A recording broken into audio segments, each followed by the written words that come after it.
Hello, everybody. It's Kelly and Jim from the XFiles Preservation Collection, and we are excited to be speaking with JJ Lendl tonight. Hello, JJ. How are you? Hello, Kelly and Jim. I'm great. Thank you so much for having me. Thanks for joining us. Good to see you. It's been a while. Yeah, it's been a while. Yeah. I think we've all been pretty sidetracked recently. Yeah. Last time we talked was at XFest. Yes, the legendary XFest. Yes. I still see people online. They're just, first of all, talking about how awesome the collection that you guys brought was, and remembering that, but then just basically like, when are we doing this again? We're ready for XFest 3, and I, for the record, am ready as well. Yeah, I think we're all ready. Oh, absolutely. How was your experience at XFest? It was great. It was, I do conventions pretty regularly just for my design work, but they're usually very general, like, your typical comic book conventions. So it was really incredible to be at an XFiles specific event, because I had never done that before. And just to see the outpouring of love and enthusiasm from XFiles fans, like literally from all over the world. There were people there from everywhere. It was phenomenal. And I've told this before, but we got there on the Friday, and I was sort of, should I set up the booth with the prints tonight, or should I just wait until tomorrow? But I was like, you know what, I'll set up a couple of things and we'll see. And the moment that I got on the table, just people started swarming the table looking for prints. And so it was, it was a really great experience. And I know that you guys probably had an awesome time as well, right? Definitely. Yeah, it was an absolute adventure for us. Yeah, it was great to see everybody's reactions to the collection. Yeah, and that we were able to bring. Yeah, and the fans that were from all over the world, was that I was like, wow, that was amazing. Yeah. All right, we got to get on Jay's case to organize the next one then. Yeah. 30 years is coming up, so. So I hear. I'm just saying that would be a good year to do it. Yeah. Anybody's listening. So JJ, how did you get into what you do, all your artwork? What made you go into that direction? Well, art has always been a passion for me for as long as I can remember. I was the kid who was, constantly just sitting in the corner drawing when people were doing other things like sports and stuff. As I got older, I sort of was very hesitant to get involved in professional art, mostly because I got a lot of advice not to do that. The typical, make sure that you're doing something practical. It's very hard to make it as an artist. Ultimately I went to school, and I ended up pursuing a career in libraries. And so I was a teen librarian for a number of years out of Pittsburgh, which is a job that I loved, which is a job that's exhausting. But through my work as a librarian, I ended up sort of rekindling the creative fire by helping teens in workshops for arts, and specifically digital art, working with different softwares and programs, working with digital drawing tablets. So I was doing so much art at work, I started doing more art on the side, and it sort of snowballed for me. And it's funny because then I got to the point where it's like, okay, I've been working full-time in libraries, and then I'm also, I've started this art studio, and I'm getting more work with that. I think it's time that I choose a direction. And for me, it was just sort of like coming home in a way, because I had always wanted to be an artist, and finally I sort of made the choice to go in that direction full speed. So it was a longer kind of winding road to what I'm doing right now. That's awesome. So now I have a question that's maybe just a little bit personal, but we have a teenage daughter who loves art. Oh yeah. So if you were going to give advice to someone that was interested in art and maybe wants to do that in the future, what would you say? Well, okay. So I would say, first off, before I give any advice, I would say everybody's experience is different and that there is not one path to take. So, the story that I have is probably not going to be the story that you have. I would generally say if you're passionate about something, then you should pursue it with as much zeal and hard work as you can. I have a lot of people who ask me, how did you get to, this point or this point? And I usually say luck, because there is a lot of luck involved, but you can position yourself to be in a place where you're more likely to be lucky. If you work really hard and if you hone your craft and if you put yourself out there. And, when young people ask me this advice, one of the big things I tell them that is completely unrelated to the actual work and the art and the study is be kind to people who you encounter, because a big part of being successful in the arts is networking with people. And you'd be surprised how quickly you can burn a bridge without even knowing. So I find the best thing to do is to just be nice to everybody, because one, it feels nicer, and two, it's a lot better for getting opportunities. So that'd be the general advice that I would give to them. That's good advice. Networking is important. It's definitely part of what we do. So Absolutely, yeah. With anything, but especially with creative ventures, because there are a lot of talented people out there. And, you get to a point where, if the pool of people are all uber talented, it's going to be something else that sets them apart in order to get those opportunities. And a lot of times it's your communication skills, and it's just generally if you're good to work with. Right. So I hope that helps. Sound advice. I think so. Yeah, absolutely. Yeah. In regards to your artwork and all your prints, how did you get attached to major studios? Luck. Luck again. So, as I said, I was working full time at the library, and I was really trying to find ways to do more artwork and to put more of my art out there for people to see. Because, making art in a void can be fulfilling, but only to a point. And, we're all fortunate enough, or unfortunate at some times, to be living in this digital age where, if you have an idea, you can put it out there and you're going to get feedback from everybody and their mother. Yeah. And so you can get your creative stuff out there. So what I decided is that I was going to start a Tumblr, which is, it's the blog site, because I saw a lot of young people doing creative work on there and a lot of fans of genre shows and movies doing work on there. And so as a lifelong fan of sci-fi and horror and all these different television and film genres, I really wanted to make art focused on my passions. And so when I was trying to figure out, okay, what do I want to do? How do I want to get my stuff out there? It was getting close to October of that year. And online, there's sort of it's become an annual tradition called Inktober. Which is basically, an artist will make a drawing, an ink drawing every day based on a theme for that whole month. And one, it's a way to get your stuff out there in front of people. But two, it's a way to motivate yourself. You're creating sort of this schedule and you're holding yourself accountable, because I need to post something every day of the month for 31 days. And so I decided I was going to do this in September of that year.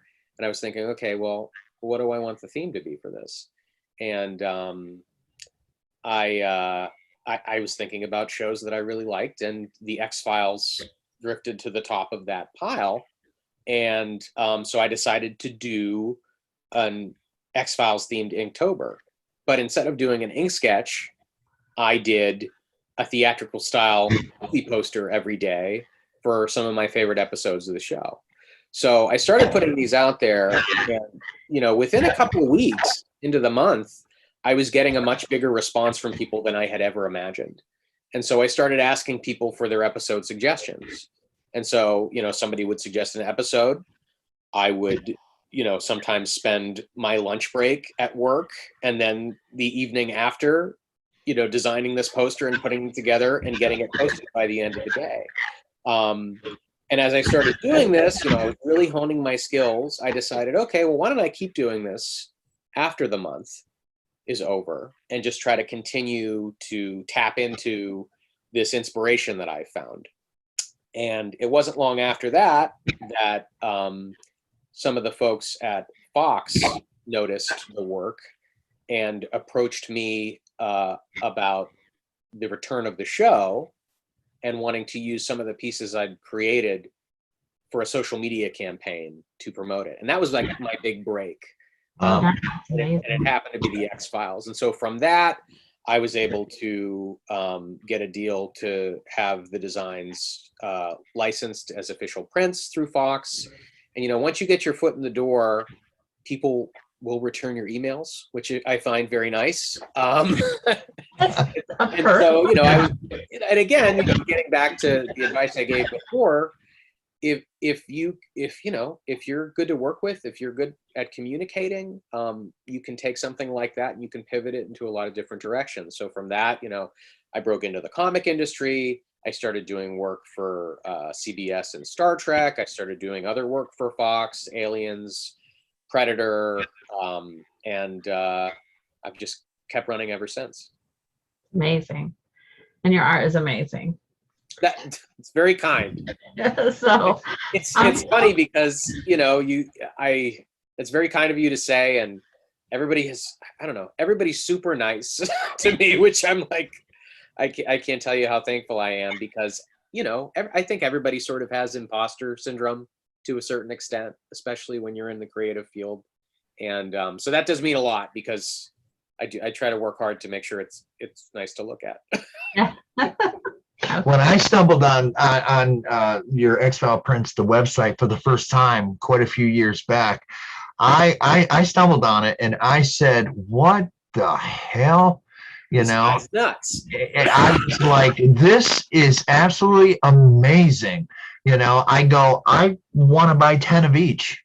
Yeah, that's very, very kind of you. And that was sort of, to be honest, I was elated to get the opportunity to sell the prints. My biggest regret in the whole process is that we haven't released more, because I've got this huge portfolio of over 200 designs. And we've done officially licensed prints of somewhere around 30 of them so far. And a third of those are for the revival, because that was a whole other thing where I worked directly with 1013 and Fox to have those line up with the premieres of the episodes. So there's so much more art that I promise I would love to sell you, Jim. Yeah. Maybe someday. Yeah, absolutely. I appreciate that. Yeah. How was your experience working, with Fox and 1013? It was great. I mean, I have had generally great experiences with most of the folks that I've worked with, and especially on the XFiles end. One, because they've sort of just let me do what I want in terms of the episodes. And the process of doing officially licensed art can be somewhat complicated and a little labored. So it's not a matter of me sitting there going, well, what am I going to make? And I make it and then it gets produced. There's a lot of levels it needs to move up before it get approved. And so, for the most part, I haven't had a ton of pushback on any of the designs that we've submitted through my publisher, Acme Archives. And it's also exciting because, you're getting the folks. My publisher will give me feedback on the piece, which I appreciate, because otherwise I'm just a guy alone in a room making stuff. And it's always nice to have a little bit of a collaboration when it comes to that. And I've gotten really good notes on that end. And from Fox, a lot of what they're interested in is just sort of like general branding stuff, just to make sure that it aligns. But other than that, like the final hurdles for any design are the actor licenses. So Gillian Anderson, David Duchovny, they had, approvals for every print. And so they had to look at the prints, they had to look at their likeness and either give the thumbs up or the thumbs down. generally, I did not have a ton of issues with that. There were times where I had to go in and make some changes, but that, you know, that's part of the job.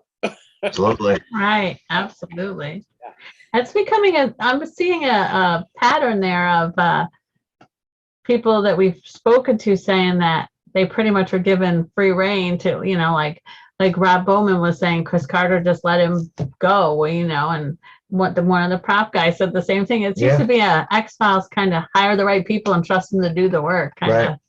I mean, it's great, and it's worked out for them, certainly. When I was working directly with 1013, my point of contact was Ben Van Allen, and I don't know if you guys have worked with him, but he was a writer on the revival, and I think prior to that he worked directly for Chris, and you know, he was sort of the liaison between 1013 and myself. And you know, I got this message from him one day saying, "Hey, we're in the writers' room. We love your stuff. Can we get some of your prints to hang up here at the office?" And I'm like, if ever I would have thought when I was making these, you know, on my lunch break at the library, that they would be hanging in, you know, Chris Carter's office one day, you'd have to pinch me. But, you know, when we started talking about, you know, the revival, which was only being written at that point, they were really great. They were very enthusiastic about me doing prints for the new episodes and very open about, you know, sort of giving me access to the things that I would need to get the posters made prior to them being released. And in some instances, prior to them even being completely shot. You know, I was getting some scripts and working from those and figuring out, you know, what kind of design might work just for the story.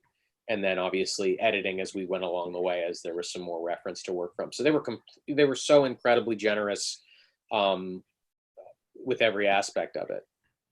Awesome. Yeah. So how do you get your inspiration? How do you get your ideas for each piece? What's that process? Well, I guess it depends on the piece. You know, so when I would watch an episode, you know, I know a lot of these episodes very well, and I'm sure you guys, you know, I'm sure you can just quote scenes and, you know, plots of, you know, however many episodes. And so a lot I wouldn't even need to revisit before I designed it. But for ones that I did, I try to focus in on something that I think either speaks to me or I think speaks to the theme of the episode itself. Sometimes that's an object from the episode. Sometimes it's a moment. Sometimes it's an aesthetic from it. And so just trying to use that as an anchor point and designing out of it. And something especially for these X-Files pieces that I've tried to stick to is less is more. Very much in the tradition of sort of like the vintage poster art of like Saul Bass. And folks who aren't familiar with Saul Bass, the one sheets for Vertigo, the one sheets for The Man with Golden Arm, Anatomy of a Murder. You have these really minimalistic but stark, very effective pieces of art, which sort of encapsulate the film in just a single image. And so for when I'm making a piece, that is sort of, you know, that's the mountain that I'm trying to climb. Whether I get to the top every time is up to you, but for a lot of the pieces, that's sort of the tack that I've taken. And I like to work in a lot of different styles. So sometimes I'll work in a more minimalistic style. Sometimes I'll work in a more detailed, painterly, traditional style. And it's really whatever the you know, the source sort of asks for in my mind is the kind of direction I try to take that in. If that makes sense. I know that's a long conversation. Interesting. So I thought of something else just now. Because I talk so long. I kept hearing you say that you were designing them while they were being shot, which means you knew things about the revival before the rest of us. How was that to know that you knew all the secrets, and how did that feel? As a fan, it was both incredibly exhilarating and also incredibly frustrating, because yeah, I can imagine. it's exciting to know, but it's tough because you sign a non-disclosure agreement, so you Yeah. can't talk about it with anyone. And then there's this other part of you where it's like, and I don't get to experience those episodes like everyone else. Right. I Right. don't get to see, the final product. It's almost like, being part of the development. Even it's not like I was in the writer's room or had any input, but you're sort of spoiled in a way where when I watch those episodes, I don't experience them in the same way that people who got to see them when they broadcast. That's true. But I mean, the Yeah. payoff to that is, I got to create official posters for the episodes, which was really fun. Absolutely. But like the episode Ghoulie from the revival, which features, it's a monster of the week. It features a creature. I was sent an early cut of that episode before they had the visual effects in there. So there's literally there's this big fight that happens on a boat, and there's, in the final episode, there's this terrifying, quasi monster in the suit. But I'm watching this episode and I'm seeing this guy just sort of waddling around, or the actor being scared at literally nothing. But so, that's kind of the trade-off, which is also, so when I watch that episode, that's a bit of a fun memory for me. Yeah, but that's just such a tremendous honor. Yeah. Yeah, absolutely. And as we were talking about Fox and 1013, the amount of trust Yeah. I felt like they were putting into me, to share some of this exclusive footage early, and to say nothing of doing it in order for me to create something for it. It's an honor, and it's exhilarating, and very much a highlight of my career thus far, without a doubt, working on those revival posters. Amazing.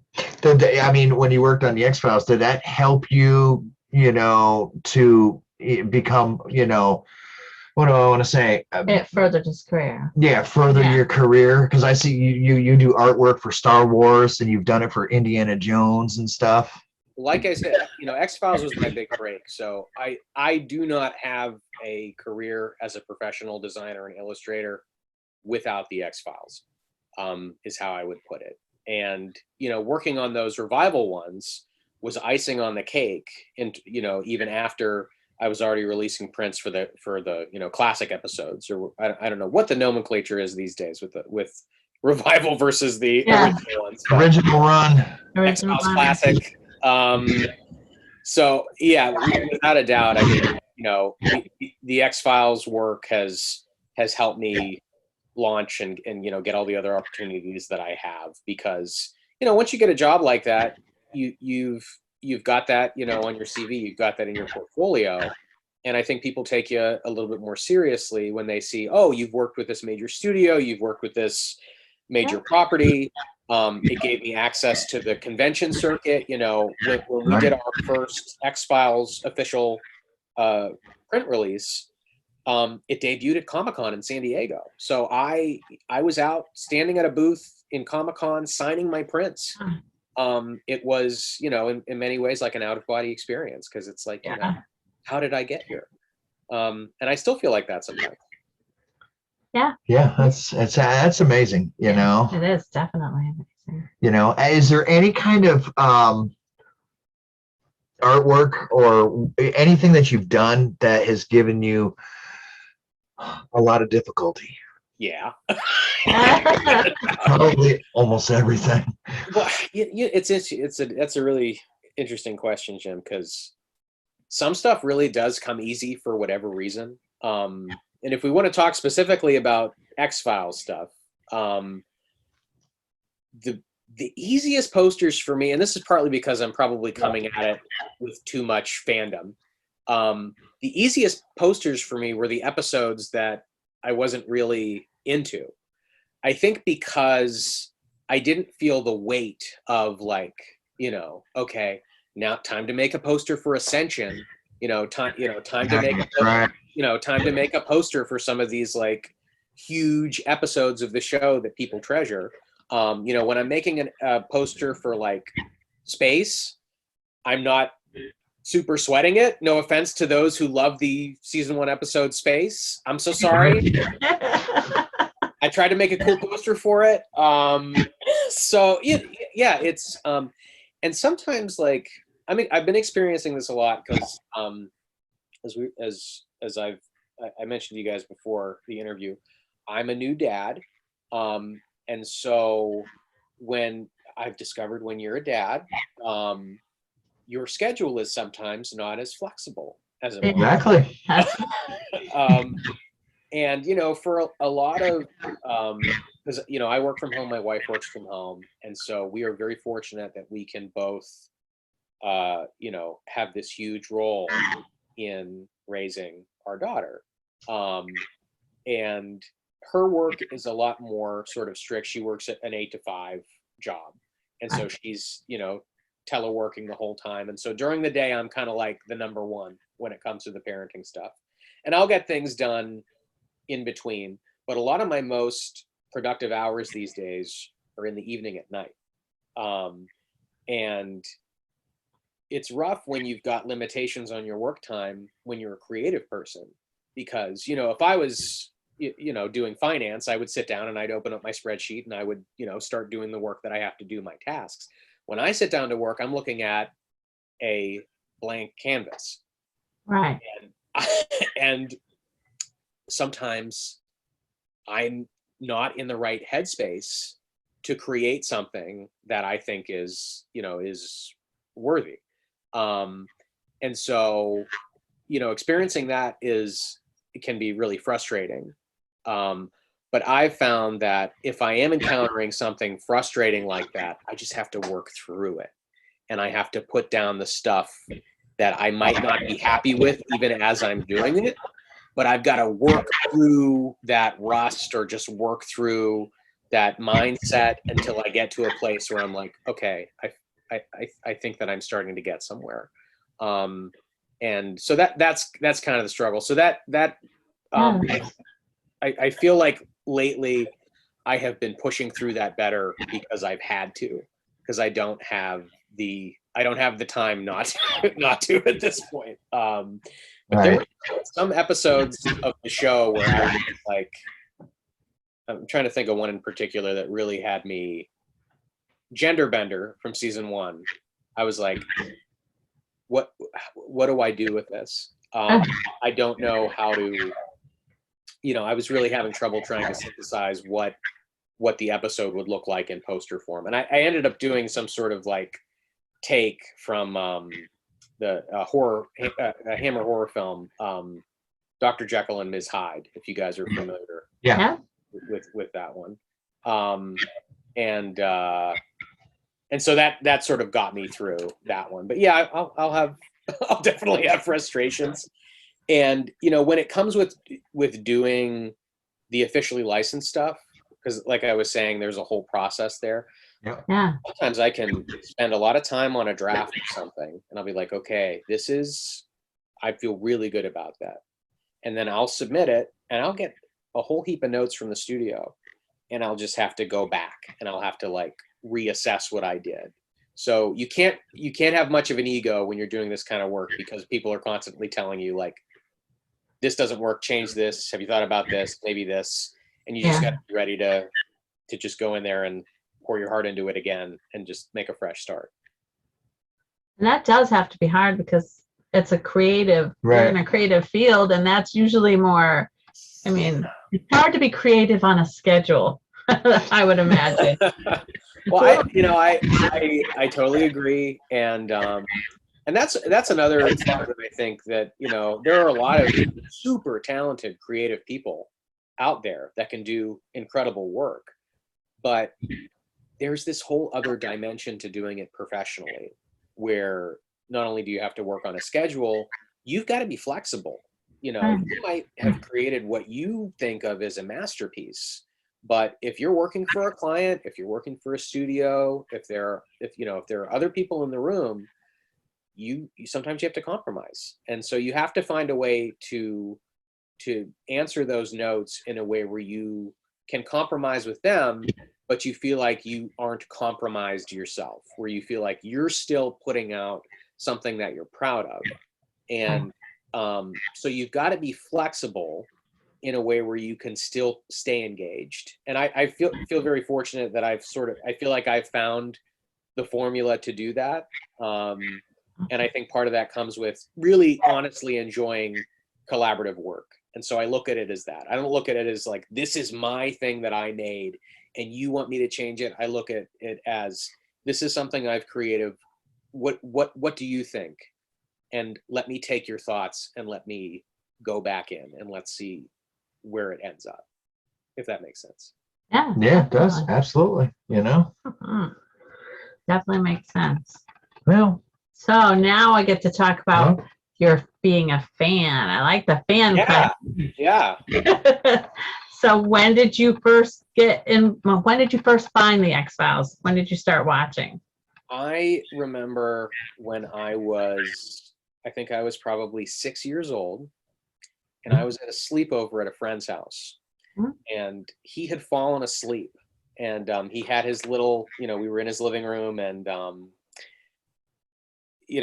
this was way back when, so he had this tiny little TV, little color TV. I think it was like set up on like a chair or something. Yeah. And he had fallen asleep, and I had this TV there, and I think I was flipping through channels, and I land on this channel, and all I see is this figure in a hallway engulfed in flames. I'm like, what is this? And it ended up being the X-Files, the episode Fire. Yeah. And it was either the first run or it was a rerun over the summer after the first season had aired. I'm not sure. But that was my first time seeing the show. I just happened to catch it, and I was at a very young age. But I figured out what it was. I don't know if I looked at the TV guide or whatever. But I picked it up, and I know by season 2, I was, it was event TV for me as like, a grade schooler, because I was a voracious reader when I was a kid. I watched a lot of TV, but I also, I draw, I would write. I was really into scary stories and ghost stories. We used to go to the library, and they used to have, back then they still had like a vinyl section. They had records. yeah. They would have these records that featured spooky stories that you could Oh yeah, great. Have the creepy sounds, and it would, it'd tell the story and have the effects and everything. I loved it. And so yeah, you remember these? Yeah. Oh yeah, really well. So that was my jam, and I felt like I found a TV show that made me feel the same way that those old records did, and like reading scary stories. I really loved Alvin Schwartz's Scary Stories to Tell in the Dark. I was infatuated with Stephen Gammell's artwork in those at a young age. And so the X-Files, I think, was a really great sort of conduit from all that other stuff that I was interested in. And so I was a fan ever since, and, from a very young age, and watched the entire original run. That's so awesome that he started so young and everything. Yeah, Who knows what it's done to me psychologically. But I'm not complaining. Yeah. Well, here's a question. I mean, are you a Monster of the Week fan or a Mythology? It's changed over time, because when I was young and watching the show in the first run, I was like, is it going to be a mythology episode? Is it going to be about the conspiracy? I would very much look forward to those episodes, because you would only get maybe half a dozen a season. Right. At the premiere, you get the finale. Maybe you'll have a couple 2-parters mixed in. So I would look into those. I remember the season 4 cliffhanger. I was not at home. We had to like go to some party, and I snuck off to someone's bedroom so that I could watch the finale. And, that's the cliffhanger where we're led to believe, spoilers everybody, that that Mulder had committed suicide. Yeah. And so we're at this party, and I'm like sitting in this bedroom, devastated, like as a 9 or a 10-year-old. Like, what's wrong? There's Mulder. He's gone. He's gone. So but everything was fine. If only we had better access to the internet back then. Like, they're shooting the X-Files movie this summer. I think he's okay, JJ. But as I've gotten older, though, and this might have to do with just, the way that the mythology episodes ended up playing out, like, I just feel like I'm much more into the Monster of the Week episodes. And I think part of it is that, we live in a very serialized television landscape right now. And it's ironic because I feel like the X-Files was ahead of its time with the amount of serialization that it did on network television through the Absolutely. Yeah. But I find myself very interested in more compact 45-minute episodes that create their own little world, that have their own cast of characters. And it's sort of revealing a little bit of Americana through the X-Files because they travel to all these different places. Ironically shot in Canada for a number of years. But, as I get older, it's those slice of life Monster of the Week episodes that I feel like I get more engaged in. Not that I don't like the mythology episodes, but I would say that my thoughts on that have evolved over time. I'm curious what you guys think as fans, if you have favorites or not. Well, obviously we're definitely Monster of the Week. Absolutely. Okay, all right. I didn't want to assume. I'm not assuming. I love it all. Yeah, obviously we love it all, but kind of like you, it's Monster of the Week because I grew up, the horror and the horror, this is going way back, my brother, when I was a young little guy, he took me to the movie theater, and that's when the movie theaters, they're not like they are now with the stadium seating and all that. Yeah. He took me to a movie. It was called Coma. Know this one, Coma. And I was really young, and I see these, the base of the movie is really, it's the black market. They're taking, people's organs and selling them. But seeing the poster art of these bodies being suspended by cables, I was like, what the heck? It just blew me away. Wow. And then that was basically, the very first horror movie, but it was just, that type of genre. Then Michael Caine, he had a movie called The Hand. Yes. This one's ringing a bell for me. The Hand. Yeah. It's probably Greek to you. Yeah, no, I've never seen either one of those. Okay. I don't know Coma. I don't know. I have to look Coma up. You've got heard of that one. Yep. It was, I was sitting there with my popcorn and my eyes open, watching these, these doctors cut these people up, taking their organs. And my brother, back then it was like, just enjoy the movie, son, Yeah.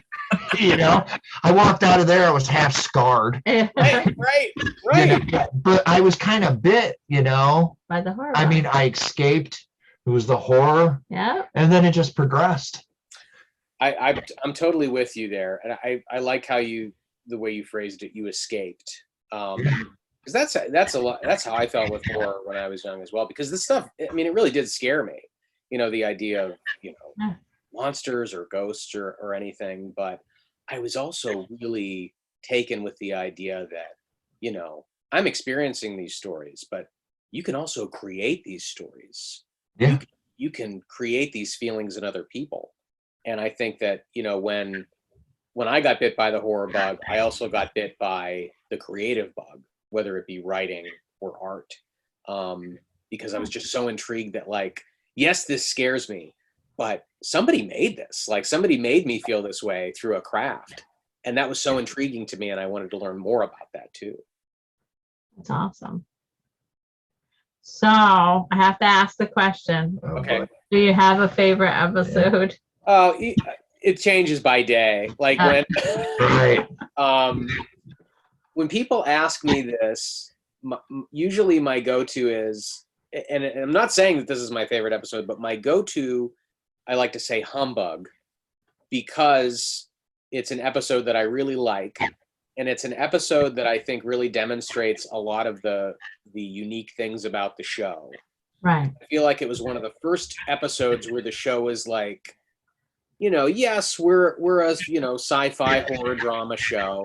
We can also pivot into this sort of self-referential, semi-comedic realm. Yeah. Definitely. Which is one of the most intriguing things about the show to me, because there aren't many shows that can do that successfully or have even tried. And especially for the era in which it was produced. So that's the go-to, I say, because it does have those strong horror elements as well, but it also has this sort of like wink to the audience, and you know, they do sort of a lot of lampooning Mulder, and it's like, okay, you're making fun of your own main character in this episode. That's an interesting take. So I like a lot of the things in that episode. I also like the fact that it's a Monster of the Week episode that sort of flipping it on its own head, because you have this cast of monsters, right, but they're not really monsters at all. It is a unique episode, and an episode that's pretty early in the run too, which I think is pretty incredible that the show found its feet so fast. Right. Yeah. Because I'm a Star Trek fan as well, Absolutely. and you know, for the most, you gotta really suffer through some early episodes in many of the Star Trek series before they find their footing. But the X-Files season 1 is so solid, and the whole show is there from the pilot on, to the point where, you know, they're able to do a season finale cliffhanger at the end of their first season that has so much story wrapped in it. You would think that the show had been on for years already. It's pretty incredible. Yeah, it's amazing. Definitely. So I thought of this question. It's a little tweak on that question, because it brings your art into it. Is there a episode Nice. that you haven't released a poster for, that you like, if you had to pick one more poster to release, one more episode, what would you pick? One that you're dying to do. So I've been going through recently my my portfolio of X-Files prints and tweaking stuff and updating stuff, and sort of, because some of this art is like, at this point, some of it's like 6 or 7 years old, and I feel like I've grown a lot as an artist since then. So I'll look back on some of those pieces and I'll sort of be like, I think I can get this to a different place. And sometimes that's just making some small tweaks, but in some cases I've done some pretty major redesigns for some of the posters. So those I'm very eager to get out there. And a few of those that come to mind are the Host. We never released a poster for the Host. Postmodern Prometheus is another poster that we weren't able to release yet. I just did a new version of the poster for Monday, which I really like, and so I would love to get that out there at some point. And I'm hoping that can happen down the line. The licensing with the X-Files right now is in sort of an in-between place. I've been working with my publisher for the last couple of years releasing prints, but their license has expired and was not renewed.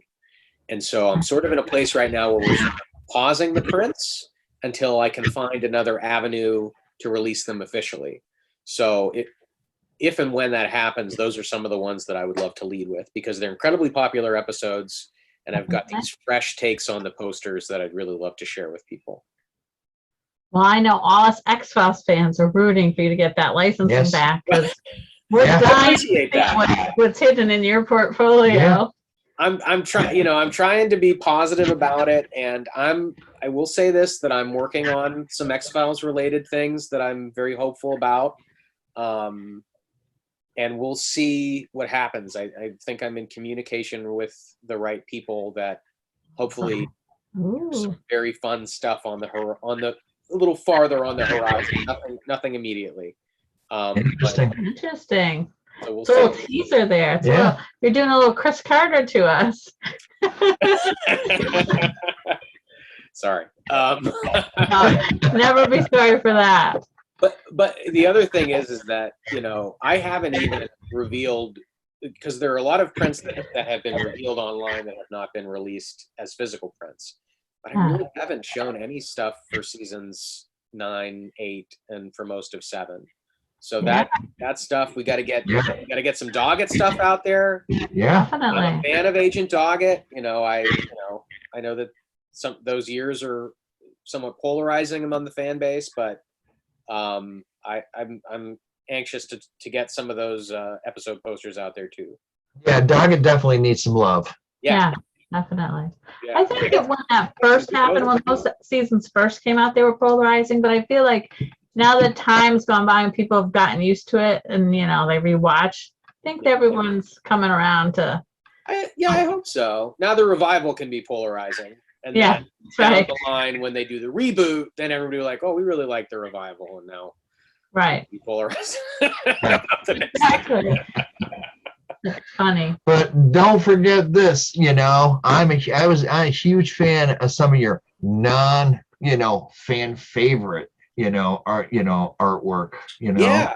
Do you remember, XFest, Yes, absolutely. It's Yeah. incredible. when I pulled up my, Your my leg. pants leg and showed him the tattoo, first thing I said was, God, I hope I don't get sued for copyright. No, you blew my mind. You know what? Then that really sticks in my mind. I was so honored that you would take something that I had created and do that with it. And so Yeah, it's it's I love the episode. It's such a great episode. And it's one of those great you, monster. what you did with it, was perfect. It was horror related, and it was just that episode. I just thought it was fantastic. If I would love to get some more of those sort of less, I'm not sure what word I should use for this, celebrated, but I mean, every episode of the X-Files deserves its day in the sun, as far as I'm concerned. Yep. Because even the worst episode of the X-Files is, I think, leagues ahead of a lot of other television. Oh, yes, definitely. Obviously, we think so. Yeah. Well, yeah, we're all biased, obviously, but some of those Monster of the Week episodes I would love to get out. When we started doing the prints, the idea is that we would release them in sets of sort of smaller scale posters so that we could do as many episodes as we could get out. Because that is it's easier to conceive of doing that than doing these larger scale prints for every single episode of the show, which has over 200 episodes. Right. But it ended up being such released a set for season 1 that featured the first 12 episodes as 8x10 pieces, which I thought was a really cool set. But, for us to release that one set, we had to get approvals for 12 pieces of art. Ah. So, the amount of work that went into that, and then sort of the amount that, we got out of it, that my publisher got out of it as one item, the math just didn't quite work the way that we were doing it. And so from then on, we went forward with single poster releases. And it was a lot harder to get some of those more niche episodes out in that format, especially when there were all these other episodes, like you've got your Bad Blood, you've got your Home, you've got these really iconic episodes that fans are, that they want to get them. And so it leaves some of these other episodes, which are amazing, but might not be, like at the top of everybody's mind, somewhat out in the cold. So if I do get to release some more prints, I want to find a way to get some of those other episodes out for the fans who would want those too. So we'll see what happens is all I can say at the moment. Right. We're rooting. We're rooting for you. Yeah, we're rooting for you because we definitely, if they ever become available, we will be hanging them in our museum. They're like Pokemon. You got to get them all. You know what I should do? So back in, this was like around the time of I think it was between the 2 revival seasons. Dr. Ann Simon, who was the scientific consultant on the show, She gave a keynote speech at a museum outside of DC, and along with that, we did an exhibit of my work, and it was called The Scully Effect. And she talked a lot about, you know, her work on the show and how the character of Scully had inspired a lot of young women to get into, you know, either the medical field or, you know, law enforcement and all these different things. And so I've got this big box of these museum prints of some of my stuff. I should send those along to you guys if you're interested, because I got nothing to do with them. Yeah, you know, it would be an honor. I know you guys have a ton of stuff already in your collection, so, but if you're interested, Be honored to have them. Yeah. Take them out of the basement, where they are. Yeah. Awesome. That would be good. Yeah, that'd be fantastic, you know. But truthfully, you know, I mean, from all the what you contributed, you know, the artwork and all that, you technically you are a part of the X-Files family. Absolutely. It's weird. It is. Yeah, It's it is weird. When we, this just goes, log this under how nice the folks at 1013 are. After I finished designing the prints for the new season, I got a package, and it was from Chris Carter and 1013, and they sent me the crew gear from the show. It was such a wonderful gift, and it really made me feel like I was a part of the series, even though I was just sitting in my studio in Ohio drawing pictures. And really, you know, on a personal level, on a professional level, as a fan, I mean, it meant so much to me. And it means a lot for you guys to say that too, because it does feel so surreal. You know, I'm a fan of the show who, you know, I love making art, and, you know, to take that and to feel like I was a part of this series that I grew up with is, you know, leaves me speechless half the time, which is rare. Definitely you're part of the X-Files history. Yeah, You're definitely you are. a part of that. All the fans know JJ Lendl's art. I'm so grateful for everybody's enthusiasm and support. It's been such a highlight. And for you guys, and just, you know, thank you for everything that you do, and thank you for the support and the enthusiasm, for taking the designs and putting them literally on your body. That's, I mean, Yeah. like, you know. I'm not done yet. Oh. Yeah. I'm not done yet. I still got the rest of the leg to do. Okay, all right. I'll hold you to that. I'm just gonna have to put him on exhibit at the museum. Yeah, you and the Enigma, I think, could be in show. He's you know, he's really in another league. Yeah. You know? That guy is, yes, he's in a league all of his own. Yeah, Yeah. Absolutely. Yeah. Yep. I remember XFest. We were still setting up, right? We were still setting up. It was like Thursday night. The doors are And shut. all of a sudden, the doors come whoosh open, and in walks the Enigma, comes right over to me, and the next thing you know, he's dragging me out of the room, taking me off to find where he needs to, you know, like help him find where he needed to get to. And Right, I'm on the other side of the room, like watching and his I'm wife like, be dragged out of the room. I'm like, okay, Hey, do them. It's the Enigma. What do you want me to right? Yeah. That's so funny. And, you know, it's funny because, like, you know, when we were at XFest, there were a ton of, you know, cast members there, and you know, I would notice sometimes at my booth that they would try to nonchalantly walk past if they're going, you know, they're taking a break or going to their room. And if you're the Enigma, you're not doing that. That's Yeah. You know, just an absolute nice guy, great guy. You know, everybody was so nice. You know, every cast and crew person that I, you know, had the opportunity to chat with they were incredibly generous with their time and just very pleasant. You know, very nice. Definitely. Yeah. All right. Well, I think that's all our questions. Okay. We thank you so much for your time. It was awesome talking to you. Yeah, it was fun chatting. If you guys ever want to chat again, as you can tell, I can just keep talking and talking and talking. So you can talk. anybody wants to listen. Talking X-Files as always, especially when we're all fans here. So, you know, it's great. Absolutely. Awesome.